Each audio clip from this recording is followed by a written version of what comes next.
Hey everybody, I'm here with Chris Gethard, a very cool guy, and a friend of the show. I'm going to say a friend of Paste, so I'm glad you're here.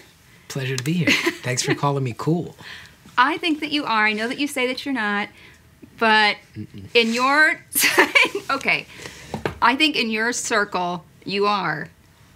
I think to 50,000 people or whoever is on the Beautiful Anonymous Facebook page, they think you're cool. I think they like me because I'm not cool. I think that's why. I think people who like me, that's why they feel like they know me, is because I'm very visibly not cool. I would argue, yeah. Well, I would say you're very relatable. Well, I'll take that. Yeah. Yeah, that's different than cool, though.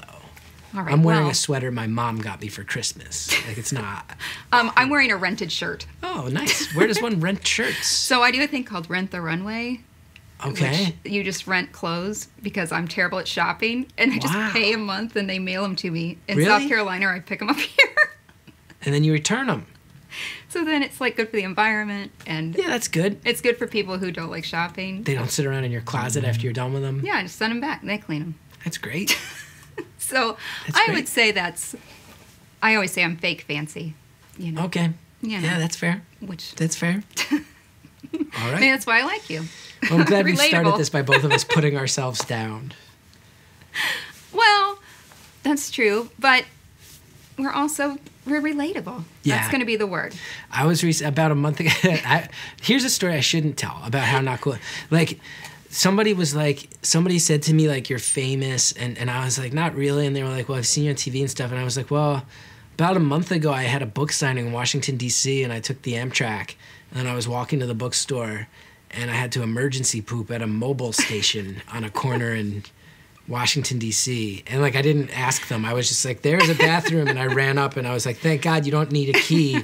Right. And all of a sudden, I was just using the facilities at a mobile station on a random corner in a major metropolitan area, and it was horrific. And all I could think of was, when this person was like, well, you're famous, I was like, well, I almost pooped my pants 2 weeks ago and wound up not, because I instead pooped in the saddest location I've ever pooped in. So I'm not very cool. I'm so sorry. At least you found a bathroom. It's true. I mean, It's true. I was satisfied. And then I called a Lyft. I did my business, and then I called a Lyft. I said, let's stop dancing with the devil on this one. Let's just get where we need to go. But then I bet people came to your book signing. A handful did, yeah. My cousin came. It was the most poorly attended of all the book signings from this tour. It really was. Aww. And then my cousin was there, and I had to be like, there's usually more people than this. And he was like, no, it's okay. I get it, man. But it was very nice that they had me. Very nice. Yeah. And you were teaching them how to lose well. Yeah, indeed. Indeed.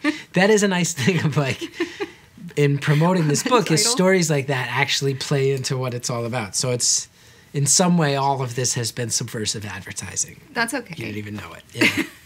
That's okay, because losing well is important. I think so. I think so as well. Yeah. We agree on that. That's because good. I think that failure is a big way that you kind of grow. Mm-hmm. And you have lost well enough that you can work in an industry you enjoy. Yeah. So, by hook or by crook. That's what I mean, though. Yeah. So, even though, some things feel like I lose. I always say I'm always a bridesmaid. Yeah. I'm, somewhere on the stage, but, a lot of times I'm the person that they add on at the end because they have too many groomsmen. Mm-hmm. You know, yeah. that kind of thing. Yeah. But you're still a player, and I think that's awesome. Hear you, yeah. Yeah, I think I think a lot of what the book is about is, you're gonna strike out. You're gonna fall on your face, so just get to it. You know, stop fearing it and make it happen. The sooner it happens, the sooner you figure out where you're really at. That's true. So that's a lot of what I've written about in this book we are referencing. Yes. It's a great book. Thanks. I enjoyed it very much. I'm glad. I liked writing it. Did you? Yeah. Do you enjoy the process of long writing? I do. It's nice to kind of go, I was doing the TV show for a long time, and I do the podcast, and those are all things where you're connecting with other people, and you have to kind of spread them out, and then it's sort of it's over and done with, get to the next thing. And it's really nice to sink my teeth into something where I got to kind of think about what I wanted it to be. It was definitely insane to write it while my TV show is happening because it's not like that schedule lends itself towards writing a book. So that almost drove me insane. But it's nice to kind of just work in a different style where it's like go off by yourself and just pour it out of your brain and let it become what it wants to be. So it's nice. It puts it, it's definitely anxiety inducing to wonder if it's any good. But it's still fun. I think that it is good. Thanks. And obviously people have enjoyed it. I'd like to think so. And you do have a good fan base. And I think that very people, nice look to people, you and think, oh, Chris is doing it. I can do it. I do. I think I am someone who behaves how I behave and looks how I look. And therefore, when I succeed at anything, people find great hope in that. I think that's just true. I get messages every day on Facebook and Instagram from people who say some version of that. But you're super talented. Like, all of that is true. That's arguable. No, you are. That is not arguable. I will tell you the only thing my husband's ever asked me to do. Okay. He does not ask me favors with my work, nor does he hardly ever watch my videos. Okay. He's a lawyer. A lot of it just is not his thing. Anyway, the only thing he's ever asked me was if he could go to the Chris Gethard show. Wow. That's very flattering. I wonder what it was about. Why? He liked that show. Wow. And he said, do you think we could go to that show? And I said, I bet we can. Lawyers were not our usual audience with the Gethard show. You have one lawyer that's a fan. Look at that. We're really hot with you can lawyers. Call him. You can call that lawyer. Yeah. Who knew we were big in the law community? It was Contract law. Very exciting. That was most of our demographic with the Gethard show was like disaffected teenagers and contract lawyers. Well, that was the two big groups that we struck a chord with. Yeah. So now you know. Well, that's good. The only time he's asked. Wow. That is very flattering. Yeah. That's cool. Should be. Yeah. And we both like the podcast. Thanks. Lots of podcast listening. Thanks. Yeah. I like how you take the time to dig into somebody's actual life. Yeah. I feel very lucky that I get to do that. Mm-hmm. It's pretty nice. Because a lot of people just want to be heard. Yeah. Sometimes people just want to have someone say, yeah, I hear you. Yeah. It's funny because, I've had people say to me like, oh, the format is so innovative. And it started bumming me out because I'm like, it's just a phone call. Mm-hmm. But I think in modern times, the idea of talking to another human being for an hour straight and that being all you do feels innovative. In a way, that's kind of concerning, I would say. Like, you don't really have an hour-long conversation anymore where you're not distracted by a text or an email or who knows what. And I think that is at the end of the day why people have latched onto the podcast, because there's a dude who will sit and let you talk for an hour and he will just listen and not judge you. And that's like sadly kind of rare. So I'm happy to provide that service. And I feel very lucky that gig has worked out. It's like the best job I've ever had. It's pretty awesome. And very successful. I listened to some of today's episode that dropped. Oh, nice. Thanks. And you said 7 million downloads. Yeah. In a year. That's pretty good. That's pretty good. I'll take that. Yeah. Yeah. That's a gold star. The fact that 7 million times people downloaded something that's just listening to me talk to random strangers on the phone is a huge, flattering honor that I don't quite understand, but that I am greatly appreciative of. I think it's easy to understand because I think that you do a good job of listening and thank you. And letting people say what they want to say. Thanks so much. And I like to hear weird things that people say. Yeah, like, me too. When would I ever hear from a lady going to prison? Yeah, that one was wild. That was intense. What in the world? Yeah. Then it makes you wonder when you walk down the street, is this other soccer mom I'm meeting really a selling runner? Meth on the side? Yeah. I don't know. Yeah, could be. Talking to all the talking to everybody on the phone the way I have definitely makes me treat like the subway differently. Like everywhere I look around, I'm like, someone here has some really messed up stuff going on, and they're just sitting here on the subway just like I am, and I'll never know about it. I feel lucky that I get to know about it sometimes. It's pretty cool. Yeah, but it does give perspective too when you walk down the street to be like, hey, that person that's being kind of a butthead today might just have had somebody die, or maybe something horrible is happening in their life that we don't know. Yeah. Especially as a New Yorker. It's been a nice reminder as a New Yorker because I think this is a city that is particularly dehumanizing. Mm-hmm. And where we forget that. Like, there's times where we all do. Like, I think I'm a pretty empathetic person, but like every New Yorker, there's times where you're like walking down the sidewalk and you're like mad that a homeless person is lying on the sidewalk because it's making you have to walk around them, and it's like, that person has way more problems. Like, we don't, like New Yorkers, we just think about ourselves always, and it's like, there's people dying on the streets and we treat them as an inconvenience to us. That's a really warped sense of humanity, and I'm happy to try to fight back against it because it makes me feel a little insane sometimes. Yeah, I do sometimes try to just talk to New Yorkers.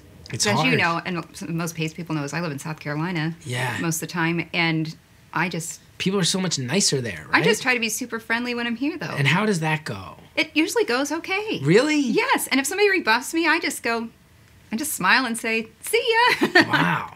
I do, but when I first came here, I was very intimidated. Yeah. By New York. I had not been here by myself until I was over 30. I was 32. Yeah. So it was very scary to me. Yeah.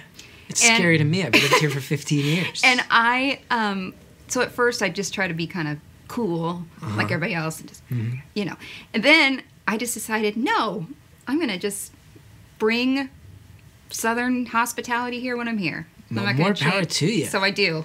That is... I applaud it because I feel like we make it hard. New York, I feel like, I was just thinking today, because I've been on vacation for 3 weeks in the South, and I was thinking today, like, the thing that really makes me laugh about New York is, like, not only do we not ask other people how they're doing, but if you ask us, we don't even answer. Like, if you ask a New Yorker, how are you doing? They'll be like, fine. Like, they can barely even summon a word to answer. It's really ice cold as far as humanity goes, but a great town. But I do love it here. I love it too. The energy is great. Yeah, but it'll wear you into a nub fast. I would assume so, but I don't live here. Yeah. Kind of on purpose for that reason. I kind of want to go live in the woods. That's my new plan. You do? Yeah, go live in the woods, tell no one where I am, grow a beard, get contacts, or maybe LASIK, cover all my tattoos, and just have no one, and just like live like a J.D. Salinger-esque life of isolation. And then reemerge decades from now. What would your wife After I've say? become like an urban legend. She can come with me. Would she like that, you think? I don't know. We've talked about it a little bit. I always bring it up, and she's like, "That's bull, man. Like, if you weren't like constantly making things and getting on stage, you'd lose your mind." And I was like, I think I have lost my mind. I think this is the byproduct of losing my mind. But she's like, there's no way you'd be able to just go be in the woods and be this like Henry Thoreau type isolated person. You'd go nuts. So she thinks I'm lying, but I'd like to try it. I think it would be nice to go become like a mysterious... I think I'd become like a myth. You could write a book about it. Maybe someday. While you were there. Or... no one needs to know. Just go. But I like, maybe I'll be like some like old grizzled figure that lives on in legend, and then young comedians who are starting out like travel through the woods to seek me out for my sage advice. That would be nice. That's a good, second career. That's a good long-term career goal. Become a whispered about hermit. And then your kid can tell other kids at school, they'll be like, "What's your dad do?" He's a hermit. Yeah, he's a Bigfoot like entity. He's like the chupacabra. He lives in people's souls more than reality. That'd be an interesting thing at school. You know, not that there isn't already trauma at school for kids right now. So, you know. Yeah, when it's bring your parent to work day and I come in, it's just like weird existential rants about the state of modern comedy and humanity.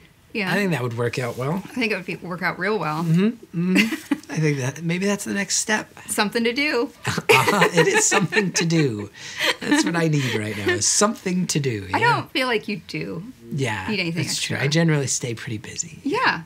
And being a dad will be a big change to your work-life balance. That's going to be wild. Yeah. I'm really excited. It's going to be really excited. Really great. Thanks. I would be very excited and not nervous. Yeah. I'm shockingly not nervous. I'm usually nervous about everything. Like, I get scared of my own shadow. But this one, I'm like, let's do it. I think it'll be fun. Yeah, it will be. Yeah. It's kind of interesting because we're the same age. Oh, yeah? And I've got a kid in high school. Wow. And you're just starting. Yeah, I started really late. Well, I started my career late. So, you know. But I also interesting think at our age. it's like, I wonder how you feel about it, because I'm jealous, because I wish I started early, because I don't really get a retirement age, you know? That's true. I'll be like 60-something when my kid graduates college. So I don't get to have that era where you just like go chill out. Well, but you had that era in your 20s. I know. And 30s, and I didn't. Yeah. You know, I didn't even really start I was a stay-at-home mom for 7 years, so Wow. I didn't even. I'm trying to gauge that. Yeah, my 20s and 30s were pretty awesome. Yeah.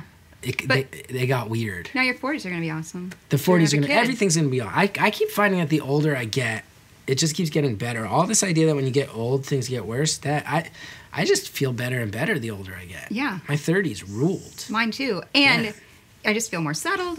Yeah. I kind of know who I am. Maybe that's the difference. Yeah. I had a friend once, and it sounds depressing, but I actually thought it was great advice. I had a friend who's a few years older than me who just like went from being a very nervous guy to having this profound amount of confidence. And everybody, all of us who were friends with him were like, what's going on? How did you like summon this confidence? And he was like, well, I've hit an age where I've realized anything I can change, I've already changed it. He's like, anything about me that's going to change, it's happened. If it's not changing now, it's not happening. So this is what I got. This is what I look like. This is how I act. I might as well just start owning it. I thought that was really good advice. Yeah, that's very good advice. Yeah, sounds almost like giving up, but I would say it's embracing We can your keep truth. growing. You think so? Yeah, I think that you can say these things about me are who I am, Okay. but I think that you can still learn and grow. I think that's probably true. You But know. I think you drop the insecurity after a certain point. Yeah. I think that's what goes away. Mm-hmm. Is like the constant wonder of like, what do other people think? It's like, yeah, it doesn't really matter. What's it matter? I used to, like, it's not, I'm not going to worry about it now. Half my hair's gone. Done all these things. I'm not going to top them anytime soon. Let's just have fun. Live life day by day. See what happens. Yeah. Yeah. I feel like I'm coming off very distressingly existential in the course of this interview. Is it Would you say this, distressing? Steve? I don't know. I don't know. I don't know how people would react to this. I didn't realize how philosophical a mood I was in until we got about 7 minutes into this. That's okay. Great. I'm always Great. fine with that. Happy to follow. I'm fine with whatever. Yeah, we'll go down any rabbit hole that we come upon. That we then. come upon? Mm-hmm. Do you think it matters what people think about you as an artist? I've been thinking a lot about this lately because I think a lot of my young man efforts to be an artist were defined by like this idea of having some sort of legacy, and I've recently realized that I don't think that's real and I don't think it matters. And who was it? Someone was just saying to me that they were like very worried about similar things, and that someone said to them like, hey, how often do you think about Errol Flynn? And the person was like, never. And they're like, well, in his day, he was like the most talked about celebrity day by day in the newspapers. No one cares about Errol Flynn anymore. Like, that's not a name you think of. I was like, oh yeah, we all just turn into dust at some point anyway, so maybe I should just chill out and have more fun, man. Yeah. Maybe that's what I should do, is become a real fun person. Maybe I'll just become really fun all of a sudden. You don't think you're kind of fun? Oh no! Anyone who knows me would say I'm many things, and I'm many positive things. I'm proud of who I am, but I don't think fun is the adjective most of my friends or loved ones would say. I think they would say like hardworking and passionate and hopefully kind. I don't think too many people are pointing at me and going, "That dude's the life of the party." Well, I don't think so. You know. I mean, I don't know you well, but I would agree with that. Yeah, me at a party guess is. You're funny.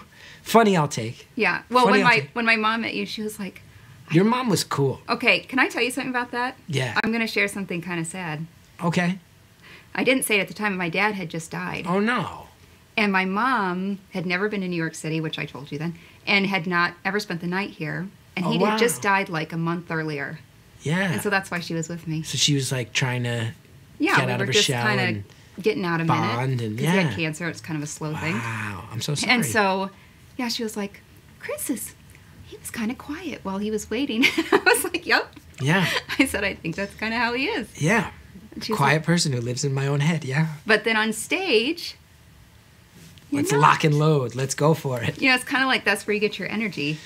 Yeah, I spend a lot of the day thinking. It's funny because, you know, sometimes people have said to me, you know, as someone who, like, I've been very open about not being a very confident guy, not having much self-esteem, depression, anxiety, and all that stuff. I've actually made it a big piece of my work. Mm-hmm. And people will say, like, I don't quite understand then how you go on stage, because that seems to require all of it and all sorts of confidence. And I've kind of realized over the years that I think I spend like 98% of the day thinking hard about stuff and being worried about stuff. And going on stage is actually like the only time I feel like where I'm able to get out of my own way.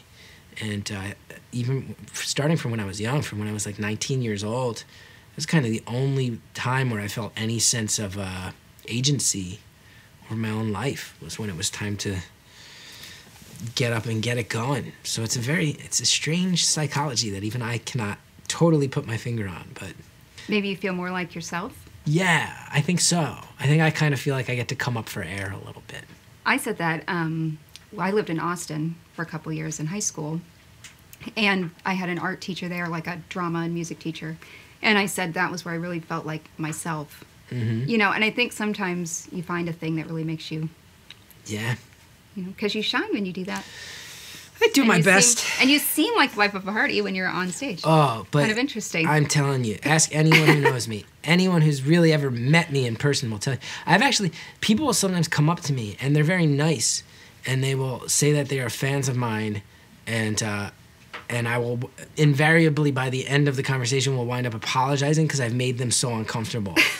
And I've had to tell people to their face, like, I'm very different off stage and off camera, and I'm really sorry about that, and I hope I didn't burst your bubble. Usually, a lot of times they're like, no, we are fans of yours. We understood when we approached you that it was probably going to go this way, where I was going to kind of crumble into a mess of a man. It just happened yesterday in an airport terminal in Key West, Florida. A girl named Sarah from Chicago approached me with her sister and said they were fans, and I made it truly uncomfortable for them. And I'm sure they regretted ever referencing that they knew who I was. Nope. I bet they told all of their friends. Ooh, I can't imagine what that story was. They probably just said, I met Chris Gethard. And everyone People went, probably who? don't think. Everyone went, who? Somebody knew. One person knew. One person Somebody maybe knew. Their Yeah. attorney friend knew. Yes, their contract law-loving friends jumped They right knew on it, who flipped you out, were. lost their minds. They're like, Chris Gethard. Yeah. And people can see you doing stand-up now, right? All the time. Yeah. Yeah. Got new stuff. Yeah, I'm going. building a new hour. Okay. I feel really good about it. That's awesome. Yeah. I'm doing it mostly at Union Hall in Brooklyn coming up. I've got a lot of shows, and I was traveling with it, going all over the country, but now that the baby's on the way, I feel like I got to lock it down, be at home more, you know? Try to be present for this process. It's an interesting Excuse process, so. Yeah, it's wild. It's really weird. It's really weird. I know. Yeah. It's very odd. Yeah. It's even weirder when you go into a hospital, a family of 2, and you leave a family of 3. And they don't send you home with any manual. Really? You just go home with a human that you have to keep alive. I've been reading a book about it, and there's all this stuff in there that I never heard before that freaks me out. Like, it's a book aimed at the birth partner. Right. To tell you, here's what's expected of you and things you should be bracing yourself for, and how to be a good partner to someone who's giving birth. And they had a whole section of the book that was like, hey, don't freak out, because when you first see the head, it's not shaped like a head. It's going to look like a wet sponge or maybe the surface of a walnut. And it's going to come out, then go back in 6 or 7 times. That's normal. And then once the skull is out, it reforms into a skull and it looks like a human head, not a wet sponge or a walnut. And I was like, what is this book, man? What is this? No one says that. No one tells you that a baby's head looks like a walnut. Can I make a suggestion? Sure. Don't look. Why? It's a beautiful moment. Listen, I had 2 people come into this world, and I'm just telling you, they were like, do you want a mirror to see? No. No. I told my husband, I said, you don't have to look at that either. Yeah. So we just were like, This You don't book have is to. nuts. This book is nuts. This whole you don't process. have to look at the wet I'm sponge. letting everybody know, if you haven't been through it before, you got to start reading these books, because there's way more to this than they've been telling us about, man. They've been keeping this stuff under wraps, and I don't know what the conspiracy is for. There's a lot of weird stuff involved in childbirth that they have not been telling us. It's true. Trust the nurses. That's all you gotta do. Whew, it's crazy. I wouldn't read too many books. Yeah? I might be done after. No, there's a couple I'm gonna read. You'll start getting too much in your head. Yeah. Because no book can prepare you. Just got to go with the flow at the end of the day. I think so. Trust the professionals. I was telling my wife, too, a lot of what the book... Am I allowed to curse, by the way? I've been holding Yes. back. A lot of what the book keeps looping around to is very subtly telling you as the birth partner there's going to be times where you just need to shut the fuck up. Like, that's like the main central, from what I can tell, is there's a lot of practical advice in this book that constantly loops around to, and then at some point just back off, because she's not going to want to hear from you right now. So back off. Truth. Yeah. True words. Can't wait. I'm really psyched. It's going to be great. I think so. I think it'll be fun. I'm like psyched to get one of those things where the baby just like hangs right here, and you're the dad that walks around with your baby. And up until they would make a shirt like that. You Really? don't even have to get an extra thing. You get a shirt with leg You holes can get in a it? shirt with Ooh. for when the baby's real small. Yeah. Like a kangaroo. Really? Yeah. It's a real thing you can get. Because every time I see that fabric thing, Yeah. and a dad like on the subway with the, I'm like, who designed? How do we know that's not gonna fall? It fills me with anxiety. It works fine. Now I'm pretty psyched. Yeah. Get that little thing hanging right there and walk around, go to the store, It's great. have a little baby like right in your face. Yeah. But it's gonna throw up and stuff. This is true. It's gonna pee on me and poop on me. It's true. But Mm-hmm. then they grow up and they are, you have other things to work through, but other things to relive. What ages have you liked the most? 3 is a favorite age. Really? And I would say that across the board with nieces and nephews and I thought that was still, is that when you're past the terrible 2s? I just think it's the time where a baby turns into a person. Like at 3, a kid is talking to you for real. They're going to the bathroom by themselves. Potty training is questions. a big step, huh? Yeah. In preschool, you get some time back. Yeah. Okay, what other ages? We like 3? 3, 7 or 8 is great. What is it about 7 or 8? Again, you've moved to a different level of independence. Like, Okay. everybody's taking their own shower. They're making their own lunch. Is that they're when they doing can like some walk to the chores. bus stop by Sure. themselves? Okay. Yeah. Okay. Yeah. Yeah, 6 is a little young for that. Yeah, but 7 or 8. So it's every Wonderful. time they achieve a feat that allows you to not have to Yes, to care for them as much. every second of every day. Absolutely. Like you don't have to worry. Is that kid going to put their hand on the burner? Yeah. You get kind of past some of those things and it starts to feel a little less stressful. But now I've got a kid that's fixing to drive. Oh. So then you get back to Yeah, that's scary. stress town. Because what's that? 16 in South 15. Carolina? 15. You can get a license at 15? You get a permit, and then I think at 15 and a half, they can drive during the daylight hours. By themselves. Man, the South really lets you fly, baby. They let you fly down South, huh? You just go do it your way in the South. Jersey, it's 17. You get your license at 17. No, 15 and a half. 17 makes sense. You're close to an adult then. 15 and there's a 15-year-old just driving around by himself. Yeah. Mm-hmm. Wow, man. They let you go. Not a lot of helicopter parenting, I guess. Yeah. I don't Doesn't know. sound like it. Not as much. 15 and a half. Yeah, that's nerve-wracking. It is. Are you going to get... I shouldn't say. Is there a car in the horizon? You're not just going to give a 15-year-old a car, right? We will get a car for him to drive. Wow. I may get a stick shift car. Really? Yes, How come? because it will lead to less distracted driving, I believe, because you Ooh. cannot hold a phone and shift Smart. and do the clutch. Smart. So really, that's what I'm thinking. Mm-hmm. Smart. So kind of take some of those. I don't know how to temptations drive out of the way. 6. I've driven cross country 6 times, 3 by myself, and I don't know how to drive stick shift. I'll teach you next I time have we get no together. idea. Is it difficult? No. I hear it's tough. That's a thing I should know. Yeah. But is it a thing I need to learn now? I have a lot of other fish to fry. Is driving stick a hill I want to die on? Probably not. It's probably not worth the time. But You why live in do New I York. think of it like that? Why do I think of it as a hill to die on? That's where my brain immediately goes. I mean, I think it'd be a fun thing to do if you had the time. Was Haley Joel Osment this sad?